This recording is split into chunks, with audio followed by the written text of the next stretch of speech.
Bu dunyoda hamma narsa qolib ketar ekan, bitta yaxshiligimiz, qilgan savoblarimiz billa chiqib ketar ekan.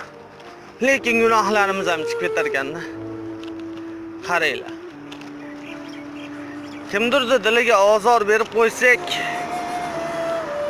bir xilga insonlar o'ylanadi. Noto'g'ri ozor berib qo'ymadimmikan, dili og'rib qoldi-da deb o'ylamaydigan insonlar ham bo'ladi.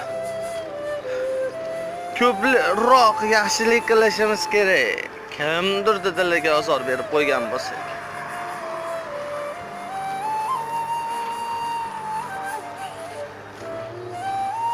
Bu inson xoh yomon bo'lsa, xoh yaxshi bo'lsa, unga ko'proq motivatsiya ham berib turish kerak.